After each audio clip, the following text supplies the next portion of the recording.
Hello everybody. The topic that was given to us was Ilocano and Tagbanwa. The first is the Ilocano ethnic group.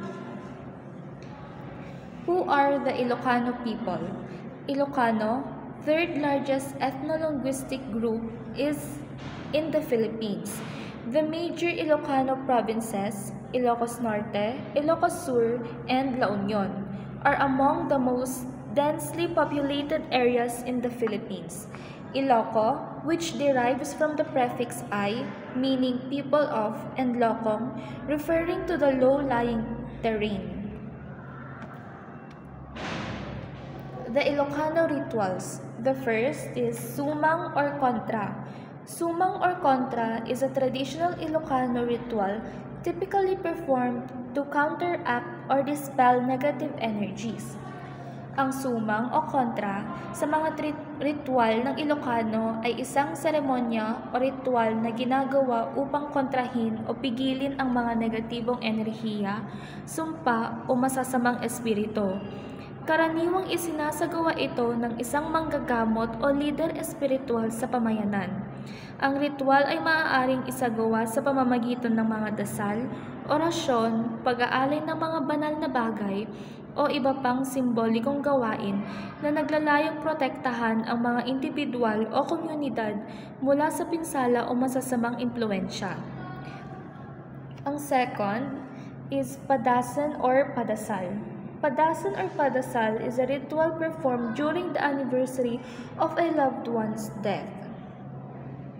Ito ay isinasagawa upang humingi ng tulong, gabay o proteksyon mula sa mga espiritu, Diyos o anumang pinaniniwalaan na makapangyarihan. Sa konteksto ng kultura ng Ilocano, ang padasan o padasal ay isang mahalagang bahagi ng kanilang pananampalataya at pamumuhay. So once again, good afternoon everyone. Let us now proceed to the Ilocano beliefs about the soul. So according to our research, there are 4 soul systems in Ilocanos, namely Kararwa, Karakarma, Aniwaas, and Araria. So let us discuss this one by one. First with Kararwa, or the soul proper. The Kararwa belief among the Ilocanos is a concept related to the soul or spirit. It is believed that each individual possesses a kararwa, which is considered the essence of their being. This belief encompasses the idea that the kararwa is separate from the physical body. Next, we have here the second one, the kakarma. The karma belief among the Ilocanos is a concept similar to the Hindu notion of karma. It revolves around the idea that one's action in this life have consequences that affect their future lives or reincarnations.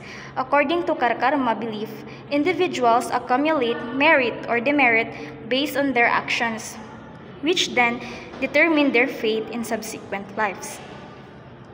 The third one is aniwaas. The Aniwaas is often associated with the concept of morality, ancestor veneration, and spiritual connection. It is believed to maintain ties with ancestors and the divine realm, influencing various aspects of daily life and rituals. And additionally, the Aniwaas play a role in afterlife beliefs and practices, as it is believed to continue its journey beyond the physical world. And last but not the least is we have the Araria. The Araria, or the liberated soul. The soul that visits relatives and friends in the earth world, asking them to pray for it or perform a duty it failed to do in life. Its presence can be heralded by the howling of the dogs. This soul can make sounds and manipulate physical objects, usually relating to what it did in life. So once again, these are the four system soul of Ilocanos.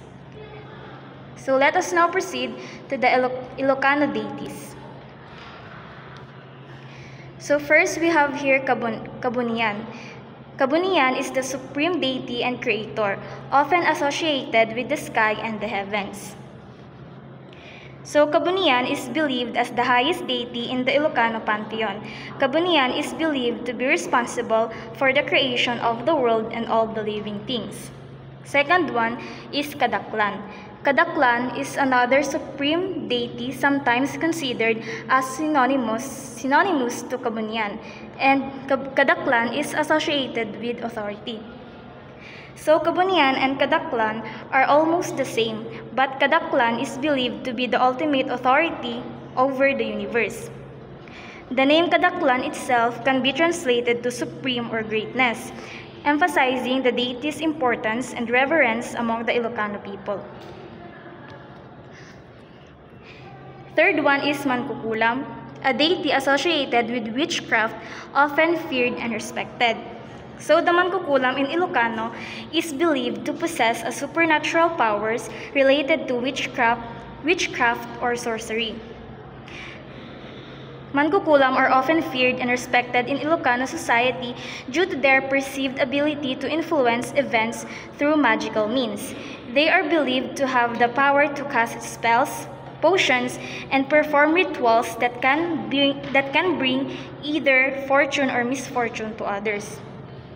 The fourth one is Sinagip. So Sinagip, the goddess of the earth, fertility, and harvest. As the goddess of the earth, Sinagip is associated with fertility, abundance, and the nurturing aspects of the natural world. And the fifth one is Ani-Anihan, the goddess of agriculture, often invoked for bountiful harvest. Ani-Anihan is a deity related to harvesting. And last but not the least is Idianale, the goddess of labor, particularly childbirth and motherhood. Idianale is believed to be a deity associated with labor, particularly childbirth and motherhood. Idianale is revered as a protector and guide for women during pregnancy and childbirth. She is often invoked for safe deliveries, maternal health, and the well-being of newborns and mothers. Since this part was discussed by one of our groupmates, let us now proceed to the Tagbanwa ethnic group. So, Tagbanwa ethnic group is one of the oldest ethnic group in the Philippines and mainly found in central and northern Palawan. So, let's proceed to the deities. So, first here is Mangindusa or Nagabakaban. He is the highest deity or highest ranking deity in the Tagbanwa. So he dwells in a sacred area called Awan-Awan. So Awan-Awan is the zenith or area beyond langit. So he sits up in the sky and lets his feet dangle below above the earth. So that's why he is called the Lord of the Heavens. Next here is Polo. So Polo is the god of the sea and was deemed a benevolent spirit. So Polo's help is invoked during illness. Third here is Sedumunadok. He is associated with good harvests and the god of the earth. Last here is Tabyakod, the god of the underworld in the deep bowels of the earth. So, let's proceed to Tagbanwa's soul belief. So, a Tagbanwa is believed to have 6 souls in all. So, a true soul called Kiarulwa and the 5 secondary souls are called the Payo. So, Kiarulwa is given by the god Mangindusa during birth. It was bestowed as the nose emerges during childbirth, signifying a deep connection between the soul and physical birth. So next here is the secondary souls called Payo. Payo, these other souls are found at the extremities of the hands and feet and on the top of the head. So when a person dies, the Kiarulwa wanders to 4 possible destinations. So, if the cause of death of a Tagbanwa individual or a person is epidemic or a sickness, its destination is Kiabusan. So, Kiabusan is the place where souls who died from illness go to. So, they become known as the Salakap. So next here, if the cause of death is poisoning or violence, so the soul will goes to inhabit the dibuwat. So the dibuwat is also known as the high region or the sky world of the Bulalakaw or Diwata Kadibuwat, also known as flying deities. Next here is if the cause of death is souls were caught by the environmental or evil spirits, the soul will transform into Bialadbad and will inhabit the environment. So Bialadbad is Tagbanwa's term for the inhabitants of the environment. So lastly, if a soul had the natural death, the soul travels to Basad, the underworld, and becomes Tilad Manin. So let's proceed to spiritual practices. So here are some spiritual practices of Tagbanwa people. The first one is the Lambay ritual. It was held twice a year in January and May. It is performed to invoke a good weather.